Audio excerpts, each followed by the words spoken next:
West Coast Johnny. It's a hot day here in San Diego, out in the desert. Sorry about the cars behind me.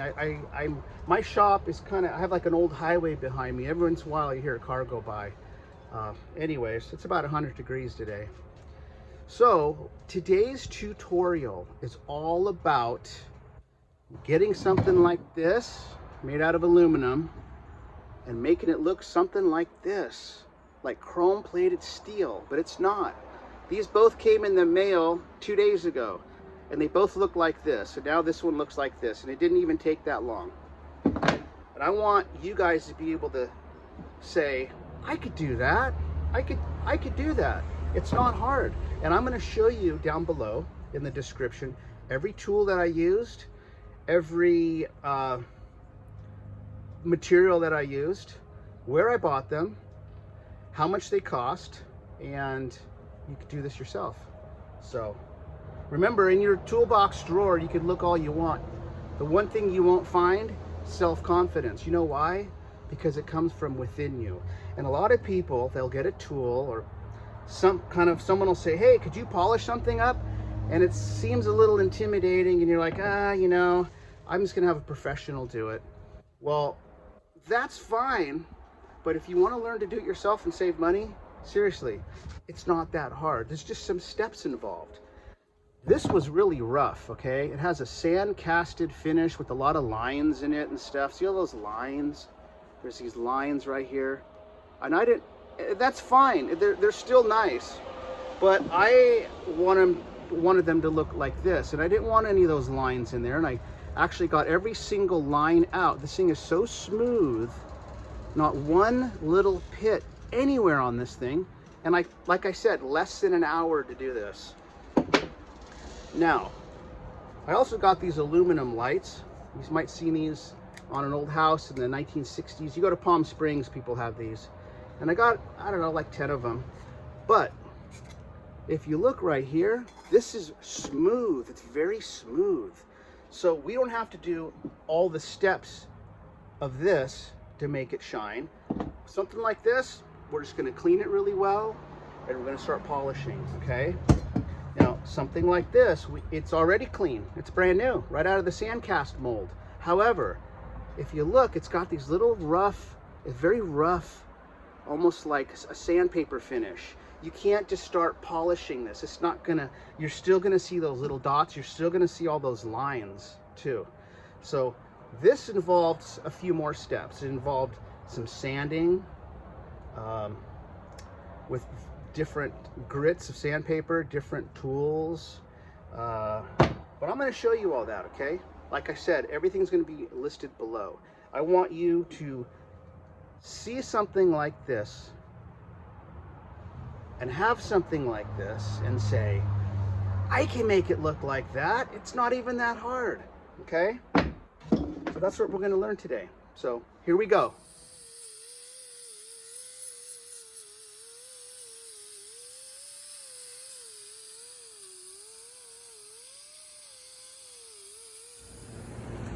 You see that rough finish right there? So I'm starting to sand it off. See those marks? I'm starting to sand it off, and here's how I'm doing it.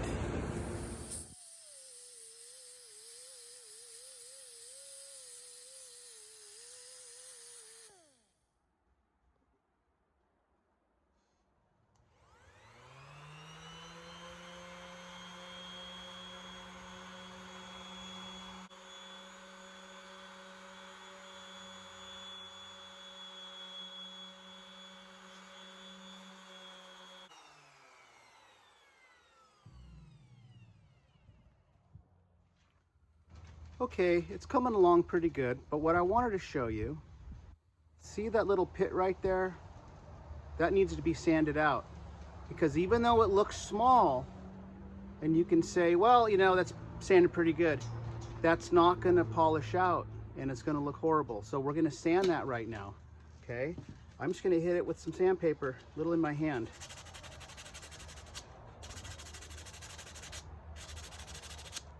Okay, that's a little bigger than I thought. Let's hit it with the Orbital Sander.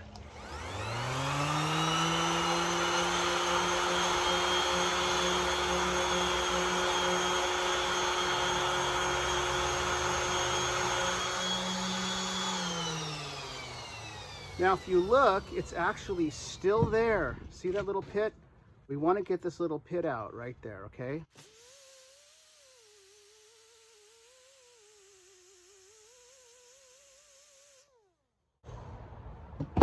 Now it's gone, okay?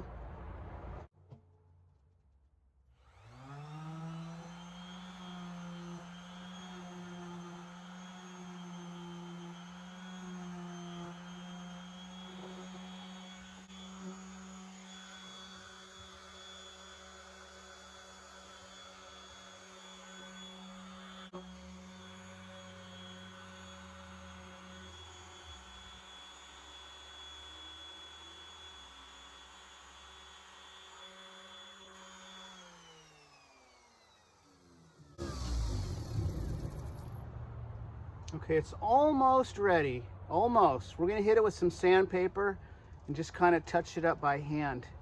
There's a few little dimples left that are not gonna polish out. Okay, so the main tool that I'm using to sand the roughness off that piece of aluminum is this. It's an 80 grit, there's an 80 grit sandpaper. See that? It sticks onto here. This is hooks to an air compressor. This is what's known as a pneumatic tool, and when you pull the trigger, it just spins. I like it, it's very light, easy to use.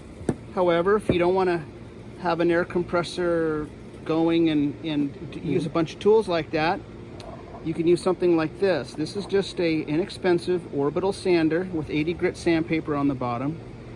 And the reason it's called orbital is because when it spins, instead of just spinning in a circle, it kind of randomly orbits around like this. And what that does is it keeps you from accidentally sanding too much material off.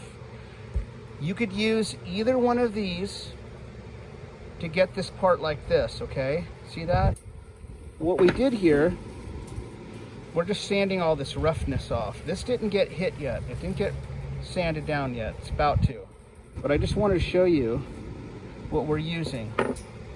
And once you get it like this, where you're getting all that it's getting smoother and smoother and smoother, and you get every little dimple out, then we're going to move on to the 220 sandpaper. So I'm going to do that right now, and I'll show you what I'm doing. So another tool you can use to sand your parts down, this is called a Fein, F-E-I-N, Multi-Master tool. I bought this when they first came out. Now everybody makes them. If you don't want to spend the money, you can get a cheaper one. I think, I don't know, there's about 6 or 7 of them out now. But when I bought this one back in 2008, it was the only brand out there. And anyways, what's cool about this, you can get into little corners, okay? So we got, here's a 60 grit, 80 grit, 180, 220.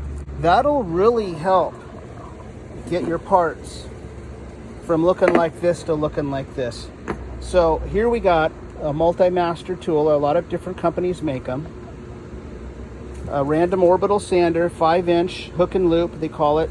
It's like a Velcro, they just stick on. This was a Harbor Freight. I think this is $20. And here's our air tool. And this was fairly inexpensive as well. So far that's what we've been using. Okay, so I just wanted to show you that. Now we're going to keep sanding. So here's the sandpaper I'm using. 220 grit, like I said, hook and loop. It's kind of like Velcro. They just stick on.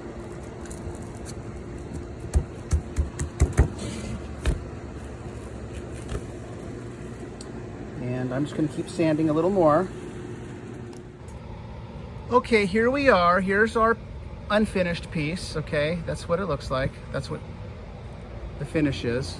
And after about 15 minutes of sanding, I was able to get all the roughness off. And all I was using was I hit it first with 80 grit sandpaper and then 220 sandpaper. So far, that's all I've used. and it's really smooth. So, and the smoother it gets, the better the results are going to be when we polish it.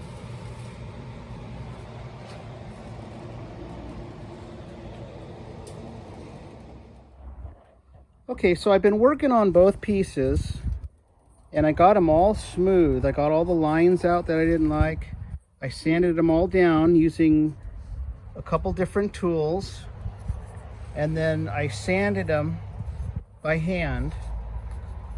I went, let's see, I went the 150 grit, then 220 grit. Now I'm going to use this, here's a little piece of sandpaper, 320 grit. I'm going to hit all these really nice with the 320 grit, okay? So I'm going to do that right now. Now, as you can see, this particular part we want to polish, it has a lot of rounded edges. So this is where you really want to kind of get in all the nooks and crannies by hand.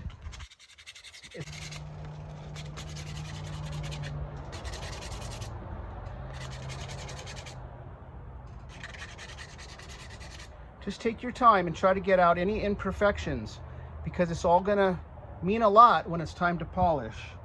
This one turned out pretty good too. I've been sanding on this for about 10 minutes. Got most of the big lines out I didn't like.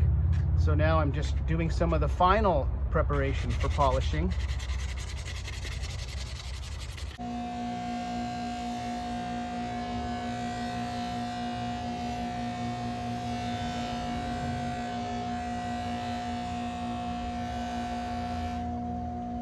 See how nice it's already starting to turn out? That's because we did a lot of prep work.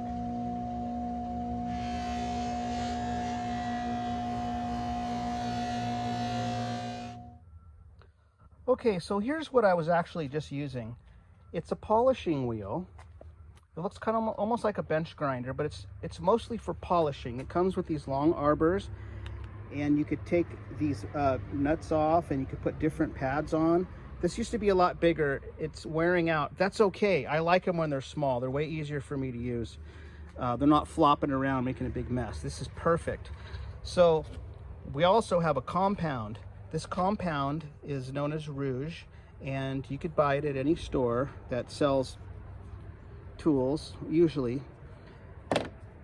Also on this side, with this wheel, it's a lot softer. We use the white. The white is more of a high luster, like a when jewelers polish things. And it's pretty simple. You just turn it on. You get your compound, put a little bit on the buffing pad itself.